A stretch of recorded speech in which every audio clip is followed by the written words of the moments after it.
Depuis plus de 20 ans, Patrick Fontaine, domicilié dans la région de Poitiers en France, est le témoin enthousiaste de nombreuses guérisons divines et de miracles dont il est régulièrement le canal. Parfois, il arrive aussi qu'il soit l'objet de la guérison. Suite à un accident de sport en 2003, Patrick vous livre son témoignage sur le déroulement peu banal d'un miracle sur lui-même, pour le moins impressionnant. Donc le 17 juillet, pour être précis, 17 juillet 2003, on était parti en vacances en famille, dans un centre de vacances en Bretagne. Et dès les premiers jours, il y a eu un match de foot d'organiser. Et puis, je ne suis pas un grand joueur de foot, mais j'aime jouer au foot. Et j'ai participé au match. Et là, l'accident bête, quoi, hein, le tacle par derrière en plein élan. J'ai pris un gars de plein fouet dans la cuisse, les deux pieds décollés, donc ma cuisse a été emportée.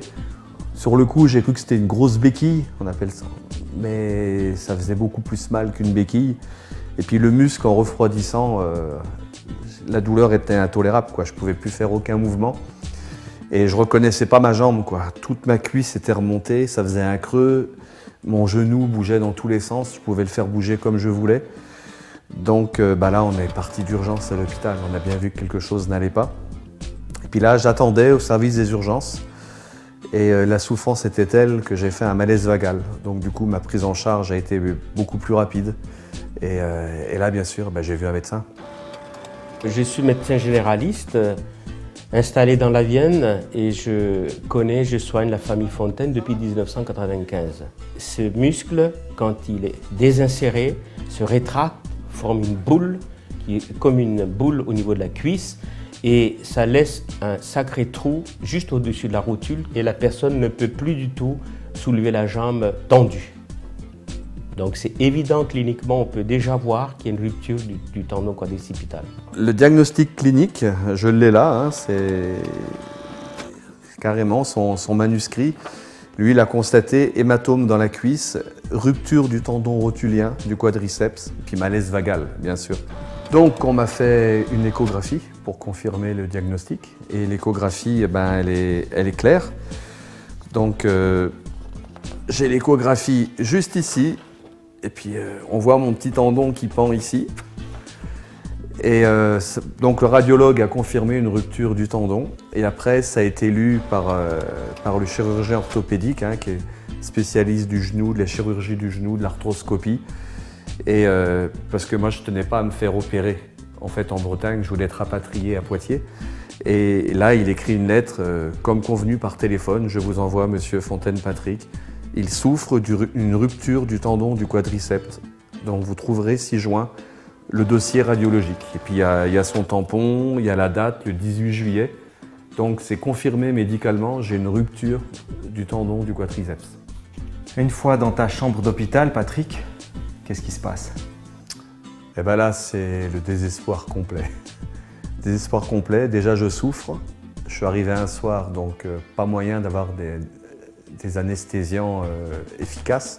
Il fallait attendre le lendemain matin qu'un médecin soit là, l'anesthésiste soit là. Donc je souffre, je ne peux même pas me lever pour aller aux toilettes. Je pense à ma femme qui est repartie dans le centre de vacances. J'ai gâché les vacances de toute la famille. La culpabilité, pourquoi j'ai fait ce match, pourquoi je voulais à tout prix avoir ce ballon, je suis trop vieux pour faire des trucs comme ça. Bon, vraiment, c'était terrible. Pendant des heures, c'était la complainte. Vraiment, je m'enfonçais, quoi. Et la souffrance était terrible. Et en plein milieu de ces souffrances, vraiment, j'étais en train de me lamenter sur mon sort. D'un seul coup, il y a une petite voix qui est venue. C'est un verset qui est monté à la surface. 1 Corinthiens 6, 13, la fin du verset, qui dit que le corps est pour le Seigneur et le Seigneur est pour le corps. Et c'est un verset qui, à première vue, donne pas trop de substance. Mais moi, ce verset a allumé ma foi, quoi. Et j'ai commencé à le confesser dans la foi, à y croire. Mon corps est pour le Seigneur et le Seigneur est pour mon corps. Mon corps est pour le Seigneur. Et d'un seul coup, ça a déclenché une foi en moi. Et là, je me suis imposé les mains. Et puis j'ai ordonné à mon muscle de se refixer. Et là, chose qui est impossible humainement, mon quadriceps est redescendu. ma rotule s'est mise à bouger, alors que je ne pouvais même pas la contrôler avec mon cerveau, parce qu'elle était désolidarisée. Et j'avais toujours une grande souffrance, mais en même temps une telle paix, une telle présence de Dieu. J'ai vu l'action de Dieu se faire, quoi. Et ça, c'est un super souvenir. Au milieu de ces souffrances, je vois cette vision de mon muscle qui descend, et ça, c'est merveilleux. Quelles ont été les étapes après cette nuit miraculeuse? Eh ben, j'ai demandé mon rapatriement, parce que je ne voulais pas me faire opérer en Bretagne, parce qu'on m'avait prévenu, c'est une opération assez délicate, puis après, des mois et des mois de rééducation, je préférais revenir sur Poitiers. Donc j'ai été renvoyé en ambulance, avec la lettre qu'on a lue tout à l'heure, du chirurgien pour son confrère. Et je suis arrivé à Poitiers, et puis le soir, j'ai eu le chirurgien qui devait m'opérer, il avait déjà prévu son créneau pour m'opérer, vient me faire aussi son examen clinique. Et là, il me met la jambe en l'air, il la lâche et ma jambe tient en l'air. Il dit, c'est pas possible. Il n'y a pas rupture du tendon rotulien, ça ne peut pas tenir en l'air. Il dit, il faut refaire une échographie. Et on a refait une échographie, dont là j'ai le résultat. Et puis là, l'échographie, on a la preuve médicale du miracle, parce que c'est clairement dit à la fin du rapport, taille et écostructure normale à la fois du tendon quadricipital et du tendon rotulien sans signe de rupture. Et ça, c'est daté du 19. Donc là, on a la preuve médicale qu'il n'y a plus de rupture.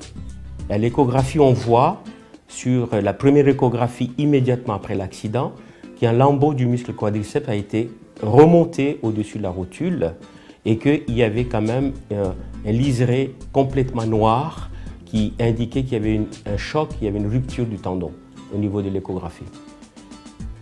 Et que le lendemain, le même examen a été fait avant de prendre une décision de l'intervention et a montré qu'il n'y avait absolument aucune rupture d'une façon extraordinaire. Les résultats du radiologue, il dit taille de costructure normale à la fois du tendon quadricipital et du tendon rotulien sans signe de rupture. Médicalement, scientifiquement, c'est inexplicable comment ça se fait que la veille à l'échographie, à l'imagerie, on trouve d'une façon flagrante une rupture de tendon, puis le lendemain, à le même examen d'échographie, on voit qu'il n'y a absolument aucune rupture et que cliniquement, le patient peut faire le geste comme s'il n'y avait pas de rupture. Quelle a été la réaction du corps médical face à ce fait? Alors, il connaissait le médecin, le chirurgien de Poitiers, connaissait personnellement le chirurgien qui m'avait ausculté. Et là, il ne pouvait pas comprendre, parce qu'il dit, c'est pas possible qu'il fasse une erreur aussi monumentale. Et puis les échographies, il les a regardées, et puis oui, il y a rupture. Donc les chirurgiens, eux, m'ont pas trop parlé. Par contre, quand les infirmiers ou ceux qui s'occupaient de ma chambre venaient, ils venaient voir le miraculé. Ils m'appelaient le patient miracle. Patrick, tu as dit qu'effectivement, il y avait un miracle incontestable, scientifiquement parlant. Ensuite, tu as parlé aussi que le muscle de la cuisse avait subi quand même encore certains dommages. Et de ce côté-là, il n'y a pas eu la même guérison miraculeuse, si on peut parler comme ça. Est-ce que tu as une explication à cela? Oui.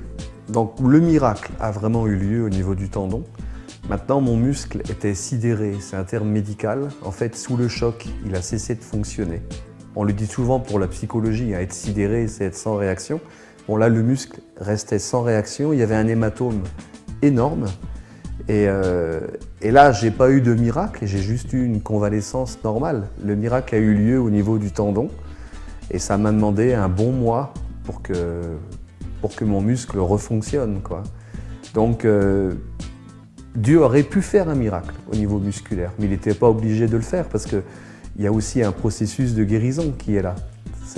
Le tendon, il y avait besoin d'un miracle. Le temps n'aurait rien arrangé. Qu'une sidération, un hématome, avec le temps, de toute façon, dans le corps, on a un processus de guérison. J'espère, au travers de ce témoignage, mettre un coup fatal au mythe que la guérison, c'est que pour les autres. Non, on peut se servir soi-même. Dans son lit, au milieu de sa souffrance, on peut compter sur la grâce de Dieu, on peut se brancher sur la puissance de Dieu. On peut goûter l'amour de Dieu. Donc là, il y a Un autre indicateur fort dans ce que tu es en train de dire, c'est qu'on est appelé à dépendre là totalement de Dieu et pas d'un soi-disant ministère itinérant. Exactement, exactement. Bon, il existe des gens qui prient pour les malades, hein, mais au cas où il n'y aurait personne pour prier pour nous, bien sûr qu'on peut prier pour soi-même sans pour autant être reconnu comme un grand ministère ou avoir des dons spéciaux. Non, la présence de Christ en nous suffit. Les promesses de la Bible suffisent et on peut s'inclure dans cette promesse, ils imposeront les mains aux malades, même si c'est nous-mêmes, quoi. Donc on peut s'auto-appliquer la guérison à son propre corps. Donc en conclusion, je voudrais simplement vous encourager à jamais renoncer à votre guérison. Que ce soit par l'intermédiaire de quelqu'un d'autre ou par vous-même. Jésus nous enseigne la persévérance, nous enseigne à chercher son royaume par-dessus tout. Et en conclusion, moi je voudrais dire, faut pas renoncer à la santé, faut pas renoncer à sa propre guérison. On peut s'imposer les mains soi-même. Si ça ne marche pas, on peut persévérer à s'imposer les mains soi-même. Et on peut aussi demander de l'aide aux autres. Il n'y a pas une technique, il n'y a pas une recette. Mais la guérison a été acquise à la croix et on a le droit de revendiquer une guérison pour notre corps. Donc, pour moi, c'est vraiment le mot de la fin. C'est comme un héritage que je voudrais laisser. La guérison, elle est possible, peu importe le canal. Et le canal, ça peut être toi-même.